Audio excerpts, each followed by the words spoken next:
Option A, hip abductor strengthening exercises. Option B, cryotherapy. Option C, ultrasound therapy. Option D, corticosteroid injection. And the answer is option A, hip abductor strengthening exercises. Now let's move to question number 122. A patient with diagnosis of patellar tendinopathy is undergoing physiotherapy. Which of the following intervention would be the most appropriate for addressing the condition? Option A, plyometric exercise. Option B, eccentric quadriceps strengthening exercises. Option C, straight leg raise. Option D, wall squat. And the answer is option B, eccentric quadriceps strengthening exercises. Now let's move to question number 123. A patient with a diagnosis of Achilles tendinopathy is undergoing physiotherapy. Which of the following intervention would be the most appropriate in the initial stages of treatment? Option A, eccentric calf strengthening exercises. Option B, extracorporeal shock wave therapy. Option C, activity modification and relative rest. Option D, heel raise. And the answer is option C, activity modification and relative rest. Now let's move to question number 124. A patient with recent total shoulder arthroplasty is undergoing physiotherapy. Which of the following precautions should be followed in the early post-operative phase? Option A, avoid shoulder abduction beyond 90 degrees. Option B, avoid shoulder external rotation. Option C, avoid shoulder flexion. Option D, avoid weight-bearing activities on affected arm. And the answer is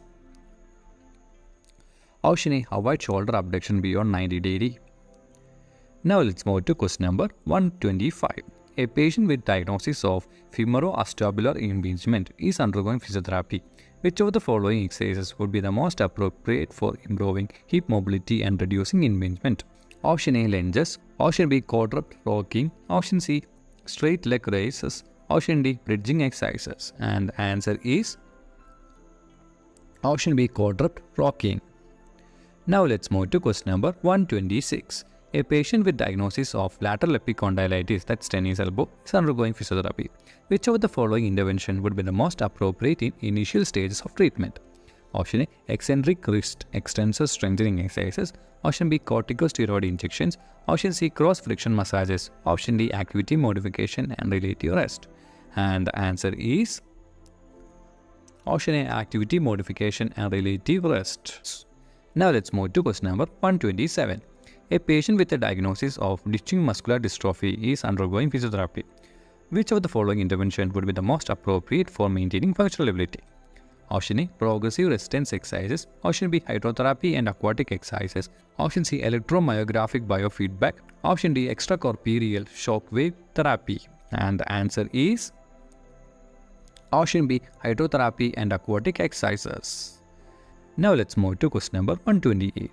A patient with diagnosis of supraspinatus tendinopathy is undergoing physiotherapy. Which of the following intervention would be the most appropriate in initial stages of treatment? Option A, corticosteroid injection. Option B, eccentric rotator cuff strengthening exercises. Option C, posterior shoulder stretches. Option D, scapular stabilization exercises. And the answer is option C, posterior shoulder stretches. Now let's move to question number 129. A patient with a recent ankle fracture is undergoing physiotherapy. Which of the following intervention would be the most appropriate in early post-operative phase? Option A, ankle range of motion exercises. Option B, calf raise. Option C, balance board exercises. Option D, agility exercises. And the answer is option A, ankle range of motion exercises. Now let's move to question number 130. A patient with diagnosis of adhesive capsulitis, that's frozen shoulder, is undergoing physiotherapy. Which of the following intervention would be the most appropriate in the early stages of treatment? Option A, aggressive stretching exercises. Option B, joint mobilization technique. Option C, corticosteroid injection. Option D, hydrotherapy. And the answer is option B, joint mobilization technique. Now let's move to question number 131. A patient with diagnosis of chronic obstructive pulmonary disease, that's COPD, is undergoing physiotherapy. Which of the following intervention would be the most appropriate for improving respiratory function and reducing dyspnea? Option A, pursed lip breathing exercises. Option B, ultrasound therapy. Option C, chest percussions and vibration techniques. And option D, cervical traction. And the answer is option A, pursed lip breathing exercises. Now let's move to question number 132. A patient with diagnosis of Meniere's is undergoing physiotherapy. Which of the following intervention would be the most appropriate for improving balance and reducing vertigo episode? Option A, vestibular rehabilitation exercises. Option B, ultrasound therapy. Option C, TENS. Option D, iontophoresis. And the answer is option A, vestibular rehabilitation exercises. Now let's move to question number 33. A patient with diagnosis of greater trochanteric pain syndrome, that's trochanteric bursitis, is undergoing physiotherapy. Which of the following intervention would be the most appropriate in initial stages of treatment? Option A, corticosteroid injection. Option B, hip abductor strengthening exercises. Option C, hip stretches and soft tissue massages. Option D, gait retraining. And the answer is option C, hip stretches and soft tissue massages. Now let's move to question number 134. A patient with a diagnosis of plantar fasciitis is undergoing physiotherapy. Which of the following intervention would be the most appropriate for addressing the condition? Option A, extracorporeal shockwave therapy. Option B, stretching exercises for plantar fascia. Option C, strengthening exercises for intrinsic foot muscles. Option D, night splints. And the answer is option D, night splints. Now let's move to question number 135. A patient with diagnosis of cervical radiculopathy is undergoing physiotherapy. Which of the following intervention would be the most appropriate for reducing nerve root compression and improving mobility? Option A, ultrasound. Option B, cervical traction. Option C, isometric neck strengthening exercises. Option D, neck circles. And the answer is option B, cervical traction. Now let's move to question number 136. A patient with diagnosis of spondylolisthesis is undergoing physiotherapy. Which of the following intervention would be the most appropriate for reducing pain and improving spinal stability? Option A, McKenzie extension exercises. Option B, lumbar stabilization exercises.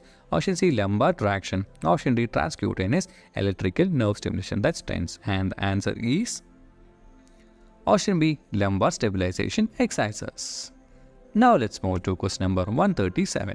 A patient with diagnosis of Morton's neuroma is undergoing physiotherapy. Which of the following intervention would be the most appropriate in initial stages of treatment? Option A, metatarsal pad or insole. Option B, corticosteroid injections. Option C, toe extrinsic muscle strengthening exercises.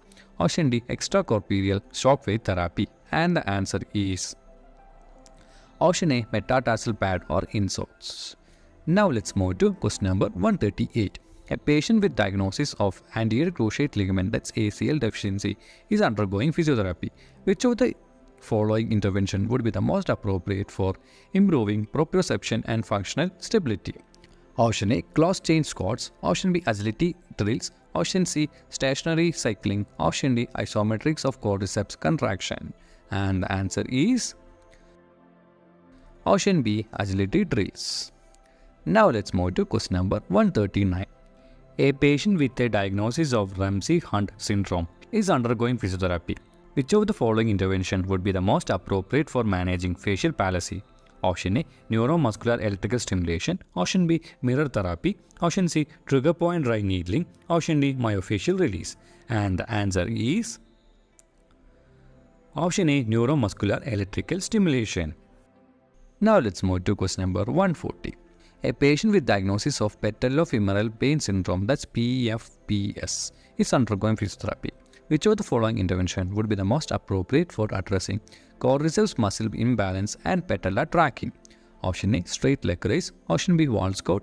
Option C, calf raise. Option D, hip abductor strengthening exercises. And the answer is option D, hip abductor strengthening exercise.